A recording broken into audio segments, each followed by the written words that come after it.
बालेन शाहले फेरि जिते सबै नेपालीको मन। रवि र बालेनकै सल्लाहमा महावीर र सुदनलाई बनाइयो मन्त्री। रवि लामिछाने र बालेन शाहले एकपटक फेरि करोडौं नेपालीको मन जितेका छन्। हो दर्शकवृन्द, महावीर पुन र सुदन गुरुङलाई मन्त्री बनाएसँगै यति बेला यी दुवै नेताले सबै नेपालीको मन जितेका हुन्। वैज्ञानिक तथा सांसद रहेका महावीर पुन विज्ञान प्रविधि तथा नवप्रवर्तन मन्त्री बन्ने भएका हुन् भने छानबिन समितिबाट क्लिन चिट पाएका सुदन गुरुङ गृहमन्त्री बन्ने भएका हुन्। सुदन र महावीरलाई धेरैले मन्त्री बनेको हेर्न चाहेका थिए।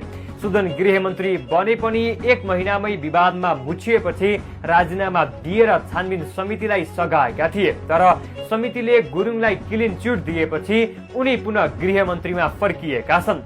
यता महावीर पुनको क्षमतालाई लिएर धेरैले उनलाई पनि मन्त्री बनाउनु पर्ने बताएका थिए। जनताको उक्त आवाज सुन्दै सरकारले पुनको लागि छुट्टै मन्त्रालय नै बनाइदिएको हो। सुशीला कार्की नेतृत्वको सरकारमा पुन शिक्षा मन्त्री रहेका थिए। आफूले भने अनुसारको सुधारको काम गर्न सहयोग नपाएपछि उनी राजीनामा दिएर चुनाव लड्न गएका थिए। बालेन सरकारमा मन्त्री हुने पुन रासोपा बाहेकका एक मात्र सांसद रहेका छन्। उनले म्याग्दीबाट चुनाव लडेका थिए। चुनावमा समेत रासोपाले महावीर पुनलाई सघाएको थियो। रासोपा सभापति रवि लामिछाने र प्रधानमन्त्री बालेन शाहको सल्लाहमै दुवैलाई मन्त्री बनाउन लागिएको हो।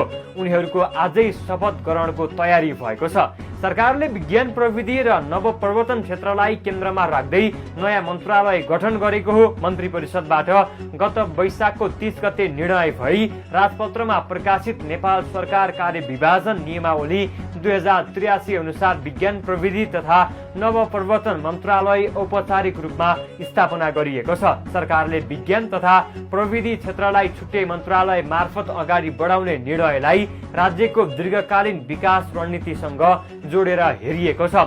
उक्त मन्त्रालयको जिम्मेवारी प्रधानमन्त्री बालेन्द्र शाहले नै सम्हालिरहेका थिए। नवगठित यो मन्त्रालयलाई विज्ञान प्रविधि तथा नवप्रवर्तनसँग सम्बन्धित नीति कानून तथा मापदण्ड निर्माण गर्ने अधिकार दिएको छ। त्यस्तै वैज्ञानिक अनुसन्धान, अन्तरिक्ष विज्ञान तथा खगोल विज्ञान सम्बन्धी अध्ययन र अनुसन्धानको जिम्मेवारी पनि यही मन्त्रालय अन्तर्गत रहने व्यवस्था गरिएको छ।